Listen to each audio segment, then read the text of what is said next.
સિદ્ધપુર તાલુકામાં 8 ઇંચ વરસાદથી તારાજી સર્જાઈ છે। સિદ્ધપુર શહેર સહિત તાલુકામાં તબાહી જેવી સ્થિતિ છે। કેબિનેટ મંત્રી બળવંતસિંહ રાજપૂત મુલાકાતે પહોંચ્યા હતા। વર્ષો બાદ સિદ્ધપુરમાં મેઘરાજાએ તબાહી મચાવી છે। સર્વે કરીને રિપોર્ટ તૈયાર કર્યા બાદ વળતર આપવામાં આવશે।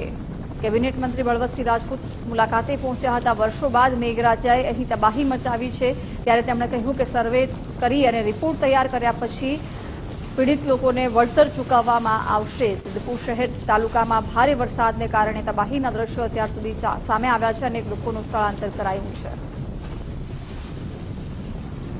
સાથ જે પડ્યો છે એનાથી શું કરી શકાય એની ફોટોગ્રાફી કરી, જેટલા બાવર છે બાવર આપણે હટાવીને સરસ એના ડેવલપમેન્ટ કરી શકાય। અને જોડે જોડે આજે પાણી ભરાઈ રહ્યા છે એના મુખ્યત્વે બે પ્રશ્નો છે કે જે લોકો બાંધકામ કરે છે, રોડ એની જગ્યા ઊંચી હોય છે અને તમે પ્રેક્ટિકલી જો કે રોડ નીચા થઈ જતા હોય, એના કારણે ગટરની પણ એક સારી વ્યવસ્થા હોય છે, પણ ઘણા બધા લોકો જવા આવવામાં ખેતરોમાં પૂરી દેતા હોય। આ બધાનું કાયમી ધોરણે મોનિટરિંગ થાય, એની વ્યવસ્થા થાય, એ પ્રકારની વ્યવસ્થા કરીને આવનાર સમયમાં પણ આમાં શું કરી શકાય એ બાબતનો અભ્યાસ કરીને એનું તૈયાર ચોક્કસપણે કરવાના છે। મારા જોડે મેં કલેક્ટરશ્રીને પણ વાત કરી છે, પ્રાંત અધિકારી છે, મામલતદારશ્રી છે। આવા જો નુકસાન થયું છે તો આગળ આપણે સર્વે કરાવીને એ પ્રકારની જેને નુકસાન થયું છે એને ચોક્કસપણે વળતર મળશે।